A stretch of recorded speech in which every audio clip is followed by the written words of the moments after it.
விக்னேஸ்வரா போற்றி, ஓம் நவகரன் அருளை போற்றி. சிம்மராசி நேர்களுக்கு வணக்கம். சிம்மராசி சூரிய பகவானின் ஆட்சி வீடு, மூல திரிகோண ஆட்சி வீடு. சிம்மராசி சிறப்பாக இருக்குது, ஜம்முன்னு இருக்குது, நல்லா இருக்குங்க.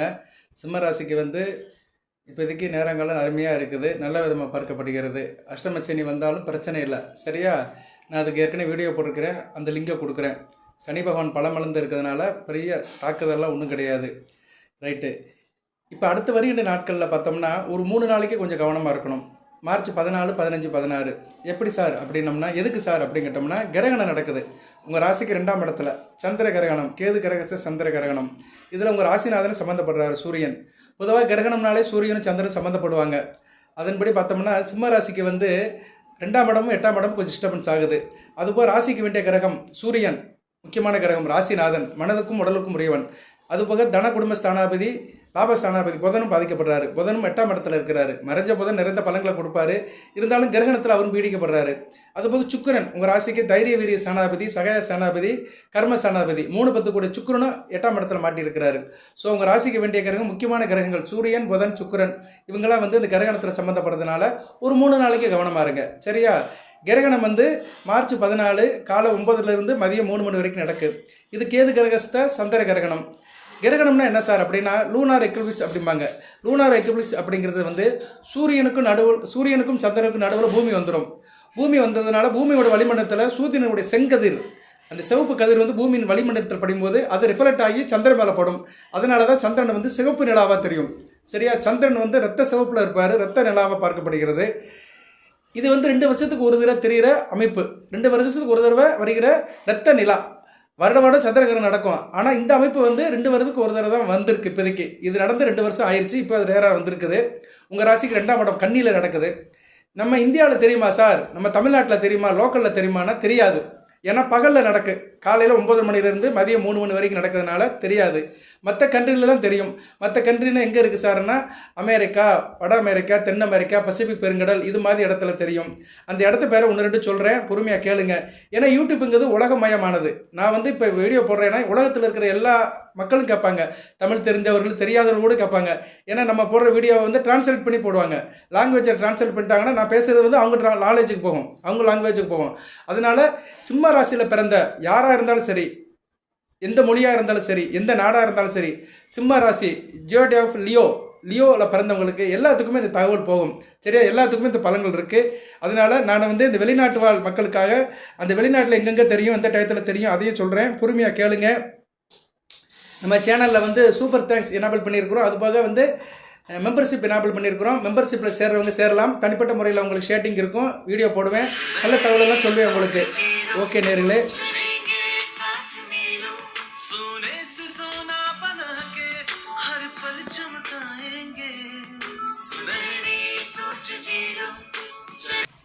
இடையில கொஞ்சம் தடங்கள் ஆயிடுச்சு நேர்களே, தடங்களுக்கு மன்னிக்கவும், சாரி ஃபார் தி டிஸ்டர்பன்ஸ். இப்போ இந்த கிரகணம் வெளிநாட்டு வாழ் இந்தியர்கள் சிம்மராசி நேர்களுக்கு சொல்லி குறிக்கிறேன். கொஞ்ச நேரம் பொறுமையாக இருங்க மற்றவங்களாம். நான் இதை சொல்லி முடிச்சுட்டு கிரகணத்தை அன்றைக்கி என்ன செய்யணும், என்ன செய்யக்கூடாது, எப்படி வழிபாடு பண்ணணும், பலன்களும் சொல்கிறேன் நான். ஏன்னா ராசிக்கு 2, 8ஆம் இடங்கள் டிஸ்டர்ப் ஆகிறதுனால அந்த இடங்களுடைய ஆதிபத்திய விசேஷம், கிரகங்களுடைய காரகத்துவம்லாம் கொஞ்சம் டிஸ்டர்பன்ஸ் ஆகும். அதனால் 14, 15, 16 ஒரு 3 நாளைக்கு கவனமாக இருக்கணும். அதுபோக உங்கள் ராசிநாதனும் அதில் சம்மந்தப்பட்டிருக்கிறதுனால நீங்களும் கொஞ்சம் ரொம்ப சிரத்தை எடுத்து இருக்கணும், சரியா? நிறைய தோஷம்லாம் இருக்குது. யாருக்கு தோஷம்னு அதெல்லாம் சொல்கிறேன், கொஞ்சம் பொறுமையாக கேளுங்க. அந்த வெளிநாட்டு பேரை மட்டும் சொல்லிடுறேன், ஒரு 2 வரி சொல்லிவிட்டு அடுத்து நம்ம பலனுக்குள்ளே வரேன். வெளிநாட்டில் வட அமெரிக்கா, பசிபிக் பெருங்கடல், மேற்கு ஐரோப்பா, மேற்கு ஆப்பிரிக்கா, இந்த நாட்டில் நல்லா தெளிவாக தெரியும். அங்கே உள்ள கண்ட்ரி எப்படி சார் பார்த்தோம்னா, அமெரிக்கா மற்றும் கனடாவில் 11:57 இருந்து, அதாவது 13ஆம் தேதி 11:57 இருந்து அதிகாலை 3:31 வரைக்கும் சிறப்பாக தெரியும். வெறுங்கண்ணில் கூட பார்க்கலாம், இல்லைன்னா டெலஸ்கோப் வச்சு பார்க்கலாம், அது உங்கள் சௌரியம் தான். 65 நிமிஷத்துக்கு இந்த கிரகணம் நல்லா தெரியும், ரத்த சிவப்பு கலரில் தெரியும். நான் சொல்கிற இடத்துல இருக்கிறவங்களுக்குலாம் நல்லா தெளிவாக தெரியும், பார்க்கலாம்.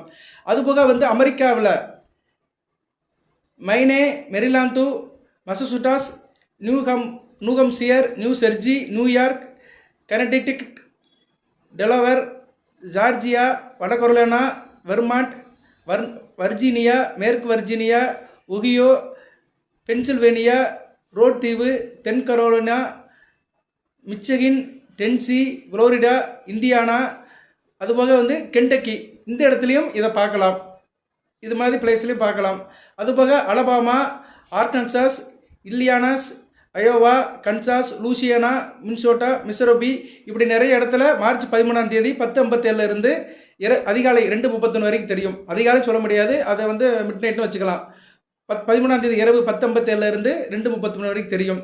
ஓகே நேர்களே. அதுபோக வட அமெரிக்காவில் மேற்கு பகுதிகள் Arizona, Colorado, Idaho, Montana, New Mexico, Utah, Wyoming இந்த இடத்துலையும் வந்து இரவு 13ஆம் தேதி இரவு 9:57 இருந்து 1:33 வரைக்கும் தெரியும். 1:30 வரைக்கும் தெரியும். சரியா? 10 மணிலேருந்து 1:30 வரைக்கும் இந்த மாதிரி இடத்துல தெரியும். இவங்களாம் பார்க்கலாம். நம்ம இந்தியாவுக்கு வந்து பார்க்க முடியாது. சரியா? அடுத்த சந்திர கிரகணத்தை பார்க்கலாம். செப்டம்பர் 24ஆம் தேதி ஒன்று நடக்குது. அந்த சந்திர கிரகணத்தை நம்ம வந்து முழுமையாக பார்க்கலாம். நைட்டில் தெரியும் நமக்கு. சரி, இந்திய நேரப்படி நைட்டில் தெரியுதுனால அந்த சந்திர கிரகணத்தை நம்ம பார்க்கலாம். ஓகே, சந்திர கிரகணத்தை பற்றி சொல்லியாச்சு. லூனார் எக்லிப்ஸ் என்ன சொல்லியாச்சு. சூரியனுக்கும் சந்திரனுக்கும் நடுவில் பூமி வருது. பூமி வளிமண்டலத்தில் சந்திரன் சூரியனோட செங்கதிர் படுறதுனால அதனுடைய ரெஃப்ளெக்ஷன் வந்து சந்திரன் மேலே பட்டு சிவப்பு நிலாவை பார்க்குது. இதை வந்து கேது கிரகத்தில் சந்திர கிரகணம்பாங்க. கேது பிடிக்குது. உத்திரம் நட்சத்திரத்தில் வந்து கன்னிராசியில் வந்து கேது பிடிக்கிறாரு. உத்திரம் வந்து சூரிய நட்சத்திரம். அதனால தான் சிம்ம ராசிக்கு அது மகத்துவமானது. சூரியன் வந்து கேது நட்சத்திரத்தில் இருந்துக்கிட்டு சந்திரனை பிடிக்கிறாரு. உங்கள் ராசிக்கு 12 கூடியவனை பிடிக்கிறாரு. விரயம் அதிகமாக இருக்கும். வெளிநாட்டில் இருக்கிறவங்க, வெளி மாநிலத்தில் இருக்கிறவங்க கவனமாக இருக்கணும். மனம் ஒரு நிலையில் இருக்காது. பொதுவாக சிம்ம ராசியில் வந்து லக்கணத்துக்கு 5ஆம் இடத்துல வந்து சந்திரன் கேது இருந்தால் அவங்களுக்கு வந்து புத்தி சுவாதீனம் இருக்கும். இல்லைன்னா மனம் ஒரு மாதிரியாக இருக்கும். மன தடுமாற்றம் இருக்கும். நீங்கள் வந்து அப்போனா மேச லக்கணத்தில் பிறந்திருக்கணும். மேச லக்கணத்தில் பிறந்து ராசியில் சந்திரனு கேது இருந்தவங்களுக்கு இந்த பாதிப்பு இருக்கும். சரியா? மனம் ஒரு நிலையில் இருக்காது. ஒரு காரியத்தை செய்ய முடியாது. மன தடுமாற்றத்தில் இருப்பாங்க. அவங்களும் இந்த காலகட்டத்தில் எச்சரிக்கையாக இருக்கணும். வீட்டில் இருக்கிற பெண்கள், கர்ப்பிணி பெண்கள் கவனமாக இருக்கணும். சின்ன குழந்தைகளை கவனமாக பார்த்துக்கோங்க. வயதான பெரியவர்கள் கவனமாக இருக்க வேண்டும். பகல் நேரம் 9:00 மதியம் 3 மணி வரைக்கும் இந்த கிரகணம் நடக்கிறதுனால வீட்டில் இருக்கிறவங்களுக்கு எந்த பிரச்சனையும் இல்லை. வெளியே போகிறவங்க சாப்பாடு விஷயத்தில் கவனமாக இருங்க. நான்வெஜ் சாப்பிடாதீங்க. அதுபோக வந்து ஆல்கஹால் எடுக்காதீங்க. கொஞ்சம் சுத்தபத்தமாக இருங்க. ரைட்டு. இப்போ வந்து பலன்களை சொல்லிட்டு இன்னும் கொஞ்சம் சில விஷயங்களை சொல்கிறேன். நான் எப்படி இருக்கணும், என்ன செய்யணும், என்ன செய்யக்கூடாதுன்னு சொல்கிறேன். பலன்கள் 2ஆம் இடம் டிஸ்டர்ப் ஆகுது. தன குடும்ப வாக்குஸ்தானம். குடும்பத்தில் சில பிரச்சனைகள் வரும். சரியா? குடும்பத்தில் வந்து கூடுதலாக பேசுகிற மாதிரி இருக்கும். குடும்பத்தில் பண பிரச்சனை வரும். குடும்பத்தில் வந்து நெருக்கடி இருக்கும். தேவைக்கு பணம் இருக்காது. யார்கிட்ட கடன் வாங்குற மாதிரி இருக்கும். அலைச்சல் இருக்கும். அதுபோல் 8ஆம் இடம் வம்பு தும்பு வழக்கு பிரச்சனை இருக்கும். அக்கம் பக்கத்தில் சண்டை வரும். இப்படிலாம் நிறைய விஷயங்கள் நடக்கிறதுக்கு வாய்ப்பு இருக்குது. ராசிநாதனும் சங்கடப்படுறதுனால மனதால் உடனால சிரமப்படுவீங்க. 8ஆம் இடம் தூரதேசத்தில் இருக்கிறவங்க, சிம்ம ராசியில் பூர்வீகத்தை விட்டு வீட்டை விட்டு தூரமாக இருக்கிறவங்களாம் கொஞ்சம் கவனமாக இருக்கணும். இளைய சகோதரன், தம்பி, தங்கச்சி இவங்க விஷயத்தில் சில பிரச்சனை இருக்கும். காரியமன்றங்களும் சில பிரச்சனை இருக்கும். குறிப்பாக ஜவுளி கடை வச்சிருக்கிறவங்க, நகை கடை வச்சிருக்கிறவங்க, கலைத்துறையில் இருக்கிறவங்க, வாசனை திரவம் விற்கிறவங்க, ஃபேன்சி ஸ்டோர் வச்சுருக்கிறவங்க, இப்படி நிறைய சொல்லிட்டு போகலாம். ஆர்னமெண்ட்ஸ் வச்சுக்கிறவங்களுக்குலாம் தொழிலில் சில பிரச்சனைகள் வரும். லாபமும் குறையும். ஏன்னா புதனும் பாதிக்கப்படுறாரு. லாபஸ்தானாதிபதியும் பாதிக்கப்படுறாரு. கர்மாதிபதியும் பாதிக்கப்படுறாரு. கர்மம்னா தொழில், லாபம்னா அந்த தொழிலில் வர லாபம். ஸோ அந்த தொழிலும் கொஞ்சம் பின்னடைவை சந்திக்கும். அதன் மூலியமாக லாபமும் பாதிக்கப்படும். அதனால வருமானமும் குறையும். கரெக்டாக வந்து பார்த்தீங்களா? தொழில் மூலிமா வருகிற லாபம்னா என்ன? வருமானம் தான், பணம் தான். ஒரு தொழில் பண்ணோம்னா அதில் லாபம், அந்த லாபம் வந்து பணமாக வருது. சரியா? நான் ஒரு ஜவுளி கடை வச்சுருக்கிறேன். ஒரு நாளைக்கு 1,00,000 ரூபாய்க்கு விற்குது. எனக்கு லாபம் வந்து 20,000 கிடைக்குது. அந்த 20,000 எப்படி கிடைக்கும்? பணமாக தான் கிடைக்கும். சரியா? அது எப்படி வரும்? வீட்டுக்கு வரும். 2ஆம் இடமும் பாதிக்குது. புதன் பாதிக்கிறாரு. ஸோ தொழிலில் வர லாபம் பாதிக்கும். கவனமாக இருக்கணும். எத்தனை நாளைக்கு சார் அப்படின்னா 14, 15, 16 இந்த காலகட்டத்தில் கவனமாக இருக்கணும். அகலக்கால வைக்கக்கூடாது. யாருக்கு அதிகமாக கொடுக்கக்கூடாது. இயல்பு நிலையில் மாறி சில காரியங்கள் செய்யக்கூடாது. சில பேர் இங்கே தான் பாதிக்கப்பட்டிருந்தாங்க. சரியா? இந்த கிரகணங்கிறது முக்கியமானதுங்க. இந்த பிரபஞ்சத்திலே கிரகங்கள் இருக்கிற காட்டுற ஒரே அமைப்பு வந்து கிரகணம் தான். கிரகணம் ஒன்று நடக்க போய் தான் கிரகங்கள் இருக்குதுன்னு நம்ம உறுதிப்படுத்துகிறோம். ஏன்னா சூரியனுக்கும் சந்திரனுக்கும் உள்ள தொடர்பு உண்டாக்குறது இந்த கிரகணங்கள் தான். ராகு கேதுகள் 2 கிரகங்கள் இருக்கிறத சொல்கிறதும் இந்த கிரகணம் தான். கிரகணம் தான் கண்ணில் பார்க்குற ஒரு வித்தியாசமான அமைப்பு. இந்த நவக்கிரகங்களை பற்றி பேசுகிறவங்களுக்கு வந்து இந்த கிரகணம்னு ஒன்று நடக்கலன்னு வச்சுக்க யாருமே நம்ப மாட்டாங்க. இந்த கிரகணம் ஒன்று அறிவியல் ரீதியாக இது பண்ணப்பட்டிருக்கு, ஊர்ஜிதப்பட்டிருக்கு. சரியா? அறிவியல் ரீதியாக இந்த சம்பவம் வந்து ஊர்ஜிதப்பட்டிருக்குது. இன்றைக்கி தான் வந்து டெலஸ்கோப்பு, கருவிகள் எல்லாமே இருக்குது பார்க்குறதுக்கு. அந்த காலத்தெல்லாம் கிடையாது. இன்றைக்கெல்லாம் எல்லாத்தையும் பார்த்துக்கிறாங்க.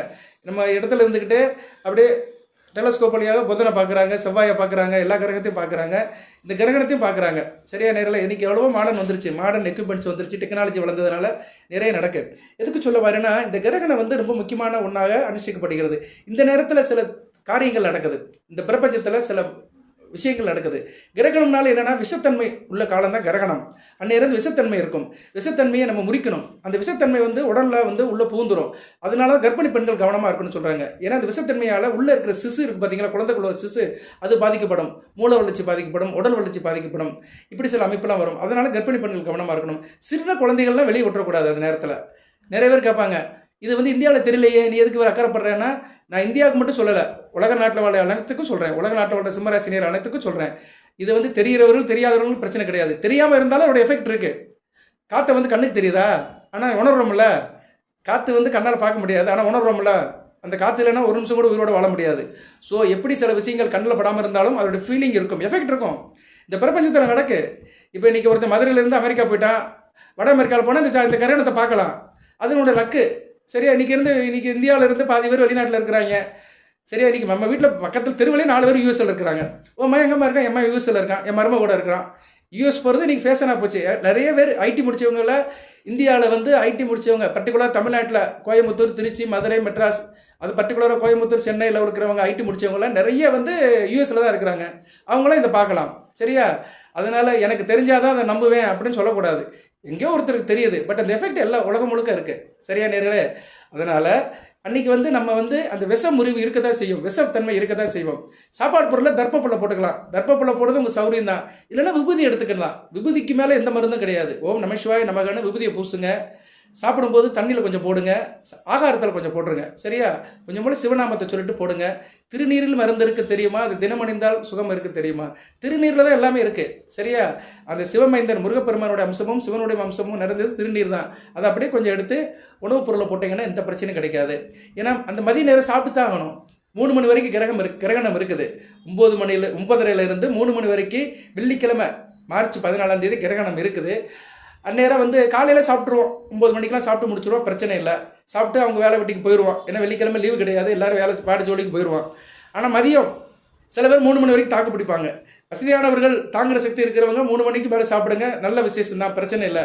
முடியாதவர்கள், வயதானவர்கள், மருந்து மாத்திரை எடுத்துக்கிறவங்க, இந்த சுகர் பேஷண்ட்டாக இருக்கிறவங்களாம் டயத்துக்கு சாப்பிடணும். இல்லைன்னா கிருகிருன்னு வந்துடும், தலை சுற்ற ஆரம்பிச்சிடும், படபடன்னு வந்துடும், உடல் வேர்க்கும்.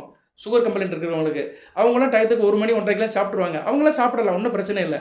அவங்க என்ன செய்யணும், சாப்பிடும்போது கொஞ்சம் போல் விபூதி எடுத்து சாப்பாட்டில் போட்டுருங்க. நிறுத்துணையாவது நமச்சிவாயமே அப்படி சொல்லிட்டு அப்படி சாப்பிடுங்க, விபூதியை பூசிக்கோங்க, எந்த பிரச்சனையும் வராது. சரியா, மழை போல வர வினையெல்லாம் பனி போல தீர்ந்து போயிடும். வந்த வினையும் வருகின்ற வல்வனையும் கந்தன் என்று சொல்ல கலங்கிடுமே, செந்திலர் சேவகா என்று திருநீர் அறிவருக்கு மேவ வராத வினை. அந்த திருச்செந்தூர் முருகன் பெயரை சொல்லி நீங்கள் வந்து உங்கள் காரியத்தை செய்யுங்க. சரியா நேர்களே, இருந்த போதிலும் கடமைகளை கரெக்டாக செய்யணும். ஆண்கள் ஆல்கஹால் எடுக்காதீங்க, பெண்கள் வீட்டில் கவிச்சு பழங்காதீங்க, நான்வெஜ் எடுக்காதீங்க. அன்றைக்கி வெள்ளிக்கிழமை தான், பொதுவாக வெள்ளிக்கிழமை யாரும் கவிச்சு எடுக்க மாட்டாங்க நம்ம இந்து முறைப்படி. சரியா, இந்து முறைப்படி சிவனை கும்பிட்றவங்க, முருகப்பெருமானை கும்பிட்றவங்கலாம் வெள்ளி செவ்வாய்க்கு வந்து அசைவம் சாப்பிட மாட்டாங்க. அப்படி சாப்பிடாமல் இருக்கிறது ரொம்ப நல்லது. சில பேர் சாப்பிடுவாங்க, மாற்று மொழிக்காரங்க சாப்பிடுவாங்க, அவங்களும் சாப்பிடாமல் இருந்தீங்கன்னா மிகச்சிறப்பு. சரியா, அன்றைக்கி வந்து கிரகணம் நடக்கிற அன்றைக்கி நான்வெஜ் சாப்பிடாமல் இருக்கிறது மிகச்சிறப்பு. ஆண்கள் வந்து ஆல்கஹால் எடுக்காமல் இருக்கணும். என்னடா இவன் நோண்டி நொறுங்கி சொல்கிறானேன்னு நினைக்காதீங்க, நல்லதுக்கு தான் சொல்கிறேன். ஏன்னா அன்றைக்கி தேதிக்கு விஷம் கலந்துருக்கும் சாப்பாடில், நமக்கு தெரியாமலே கலந்துருக்கும். நம்ம சுவாசிக்கிற காற்று இந்த பிரபஞ்சத்தில் கலந்துருக்கும். அந்த விஷத்தன்மையோட சில உணவுப் பொருட்கள் உள்ளே போகும்போது சில பிரச்சனை வரும். சில பேருக்கு வயசான காலத்தில் சில கம்ப்ளைண்ட் வரும். அவங்க சொல்லுவாங்க, பார்க்காத டாக்டர் இல்லை, பார்க்காத வைத்தியம் இல்லை, போகாத ஊர் இல்லை, கும்பிடாத தெய்வம் இல்லை, ஒன்றும் கேட்க மாட்டேங்கியா இவனுக்கு அப்படிம்பாங்க. ஏன்னா அவங்க வந்து இந்த கிரகணத்தின் அன்னைக்கு பாதிக்கப்பட்டிருப்பாங்க. அவங்களுக்கு என்ன மருந்து கொடுத்தாலும் செய்யாது. அதனால் சில பேருக்கு பார்த்தீங்கன்னா அமாவாசை அன்னைக்கு முடியாமல் போயிடும். ஆண்களுக்கு வந்து அமாவாசை அன்னைக்கு ரொம்ப சிவியராக இருக்கும். ஒரு ஆம்பளை வயசானவன் வந்து இழுத்துட்டு இருந்தானா அமாவாசை அன்னைக்கு போய் சேர்ந்துருவான். ஏன்னா அமாவாசை வந்து ஒரு கிரகணம் தான். ஏன்னா சூரியனும் சந்திரன் ஒன்று சேர்ந்து ஒரு கிரகணம் தான். பெண்களுக்கு பௌர்ணமி அன்னைக்கு எடுத்துகிட்டு போயிடும். பெண்கள் வந்து முடியாமல் வீட்டில் படுத்து கிடக்கான்னு வச்சுக்கோங்களேன், பௌர்ணமி தாண்டணும் அப்படிம்பாங்க. ஏன்னா பௌர்ணமி வந்து சந்திர சூரியன் நடக்கிற ஒரு சங்கல்பம். ஸோ இந்த பௌர்ணமி அமாவாசை ரொம்ப முக்கியமானது. இந்த கிரகணம் அன்னைக்கு தான் வரும். இந்த பௌர்ணமி அன்னைக்கு வருது சந்திர கிரகணம், அமாவாசை அன்னைக்கு வருது சூரிய கிரகணம். அடுத்து ஒரு கிரகணம் வருது, கருப்பு சூரியன்.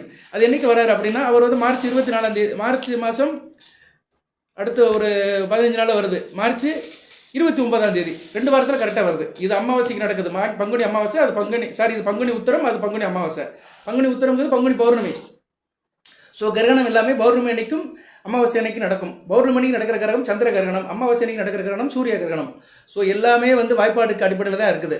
இதில் எதுக்கு நான் நடக்க சொல்கிறேன்னா, சிம்ம ராசி எப்போயுமே வந்து கிரகணத்தில் அடிபடும், கிரகணத்தை அன்னைக்கு பாதிக்கப்படும். ஏன்னா உங்கள் ராசிநாதன் சூரியனை வந்து கிரகணத்தில் உட்படுவார். சந்திர கிரகணம் இருந்தாலும் எதுக்கு இருப்பார், சூரிய கிரகணம் இருந்தாலும் உடன் இருப்பார், சந்திரன் கூட இருப்பார். ஸோ சிம்மராசினியர்களுக்கு வந்து கிரகணத்துக்கு கவனமாக இருக்கணும். அதுக்காக தான் இவ்வளோ நீட்டு முழங்கிட்டு இருக்கிறேன். அதுபோக வந்து ராசியில் உள்ள நட்சத்திரம் மகம் கேது நட்சத்திரம், பூரம் சுக்கிர நட்சத்திரம், உத்தரம் சூரிய நட்சத்திரம், 3 நட்சத்திரநாதர்களுமே இப்போ வந்து கிரகணத்தில் இருக்கிறாங்க. சுக்கிரனும் ராசி 8ஆம் இடத்துல இருக்கிறாரு.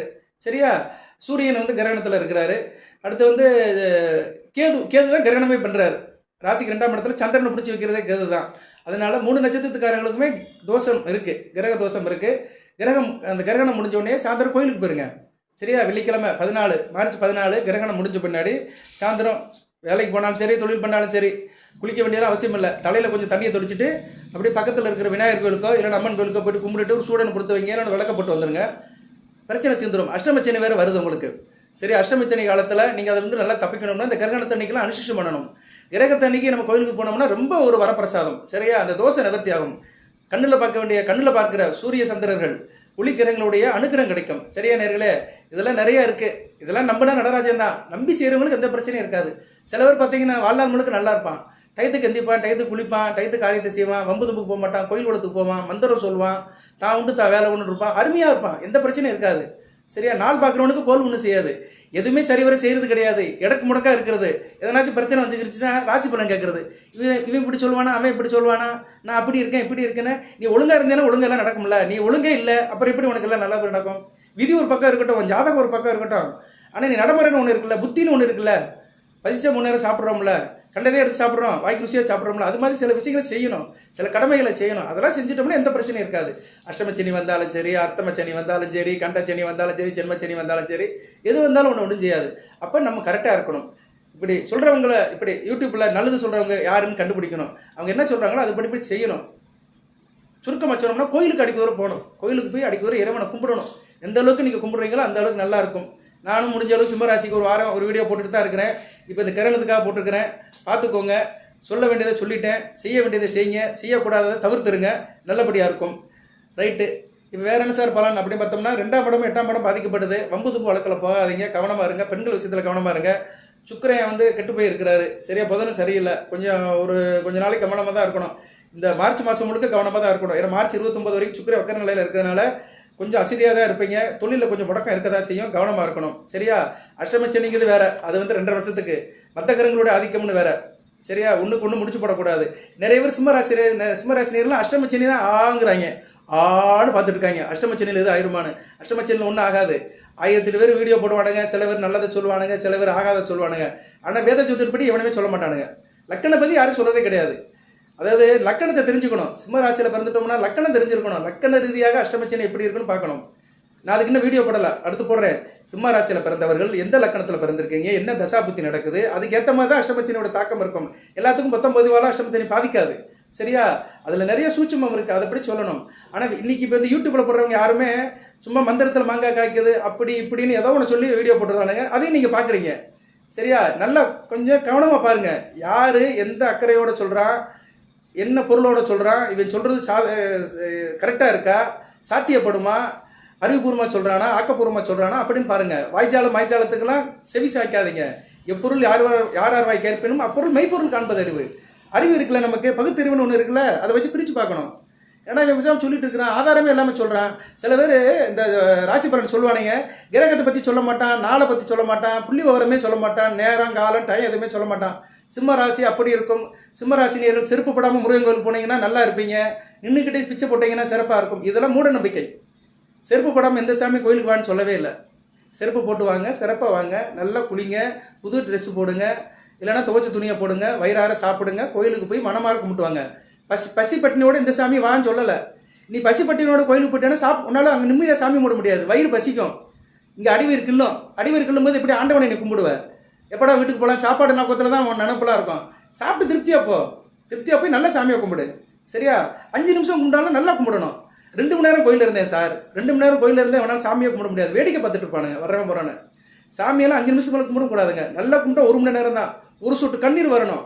சாமி அவங்ககிட்ட என்ன கேட்குறாரு? வெத்தலைப்பா கேட்குறாரா, தேங்காய் பழம் கேட்குறாரா, அபிஷேகம் கேட்குறாரா, பால் கேட்குறாரா, நெய் கேட்குறாரா, அபிஷேக பொருள் கேட்குறாரு? எதுவும் கேட்கல. அதெல்லாம் இங்கேயே கிடைக்குது, பூமியிலே கிடைக்கிறது. எல்லாம் அவர் கொடுத்தது தான் நீ அவருக்கு திருப்பி கொடுக்குற. உங்ககிட்ட இருந்து ஒன்று கொடுக்கணும். கண்ணீர் கொடு, ஒரு சொட்டு கண்ணீர் வரணும். ஊனுருகி உள்ள முருகி ஒரு சொட்டு கண்ணீர் உங்ககிட்ட இருந்து வந்துச்சுன்னா அதை சாமி ஏற்றுக்குருவார். எந்த சாமியாக இருந்தாலும் ஏற்றுக்குருவார். அப்படி காமிக்க முடியுங்க. சரியா? இப்படிலாம் பண்ணினோம்னா கண்டிப்பாக இறைவனோட சித்தி கிடைக்கும். சரியா? சித்தினா என்ன? அவருடைய கருணை, அணுக்கருணை நமக்கு கிடைக்கும். சித்தி கிடைச்சாதான் வாழ்க்கை நல்லபடியாக இருக்கும், வாழ்க்கையில் ஒரு சக்தி பிறக்கும். இப்படி சொல்லிகிட்டே இருக்கலாம். சரியா நேர்களே? வேத ஜோதிடம்ங்கிறது வேற, கிரக அமைப்புங்கிறது வேற, இறை வழிபாடுங்கிறது வேற, இறைவனை வழிபடுற முறைகள் என்பது வேற, இறைசக்தியை பெறுகிற வழிகள் என்பது வேற. இப்படி ஸ்டெப் பை ஸ்டெப்பாக நீங்கள் போனீங்கன்னா கண்டிப்பாக பக்குவப்படுவீர்கள், பதப்படுவீர்கள். சரியா? அதுக்கு தான் நல்லதே கேட்கணும், நல்லவங்களே பார்க்கணும், நல்லதையே செய்யணும். இது ஆட்டோமேட்டிக்காக வந்துருச்சுன்னா பாசிட்டிவ் வைப்ரேஷன் வந்துடும், ஆள் ஓவியமாக இருவீங்க. இப்படிப்பட்டவனுக்கு எந்த பிரச்சனையும் வராது, அருமையாக இருப்பாங்க. நிறைய பேர் இருக்கிறாங்க என்கிட்ட ஜாதகம் பார்க்குறவங்க, எனக்கு தெரிந்தவர்கள்லாம் ரொம்ப ஓவியமாக அற்புதமாக நல்லா இருக்கிறாங்க, பட்டம் போட்டு வாழ்கிறாங்க, விரலுக்கேற்ற வீக்கம், போதும் வசதி, போதும் என்ற மனமே பொன்சியும் மருந்து, பிரச்சனை இல்லாமல் இருக்கிறாங்க, தீர்க்காயலோடு இருக்கிறாங்க. சரியா நேர்களே? நல்லபடியாக வளர்த்துக்கோங்க. இன்றைக்கி கொஞ்சம் சிம்ம ராசி கூடுதலாக தான் சொல்லியிருக்கிறேன்.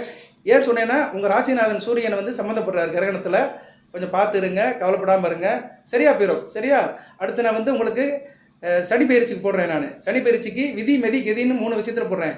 உங்கள் லக்கண ராசி தசாபுத்தி மகம் பூரம் உத்தரம் 1ஆம் பாதத்தில் பிறந்தவங்களுக்கு நடக்கிற தசாபுத்திக்கு இந்த சனி அஷ்டம சனி எப்படி ரியாக்ட் பண்ணும், எப்படி கோஆர்டினேட் பண்ணும், அதுக்கு வந்து தனியாக உங்களுக்கு விலாவாரியாக வீடியோ போடுறேன், தொடர்ந்து பாருங்கள். சில பேர் சில வீடியோ பார்க்கவே மாட்டேங்கிறாங்க. சரியா? அது எதுக்குன்னு எனக்கு தெரியல, உங்களுக்கு பிடிக்காம கூட போகலாம். என்னடா நம்ம பேசிகிட்டு இருக்கிறேன், இவனுக்கு தெரிஞ்ச சொல்லிட்டு இருக்கிறேன், நம்ம இது கேட்கணும்னு போகிறாங்க. உங்களுக்கு நல்லது தான் சொல்கிறேன், கேட்டால் நல்லது உனக்கு. சரியா? கேட்காட்டி ரைட்டு, என்றைக்கு கேட்கணுன்னு இருக்கோ அன்றைக்கி கேட்டுக்குருவீங்க. அது எல்லாருக்கும் எல்லா விஷயமும் தெரியாது. சரியா நேரில்? சில நேரங்களில் சிலது கண்படும், சிலது புலப்படும். அப்படி புலப்படும் போது நீங்கள் தெரிஞ்சுக்கோங்க. வாழ்த்துக்கள். எல்லாமல்ல இறைவன் சிம்மராசினியர்களுக்கு சில சௌபாகியத்தையும் சில ஐஸ்வர்யத்தையும் சில நன்மையில கொடுப்பார். அனைத்து வளங்கள் நலங்களை பெற்று தேக ஆரோக்கியத்துடன் தீர்க்காயலுடன் நீடோடு வாழ்க. நிரந்தர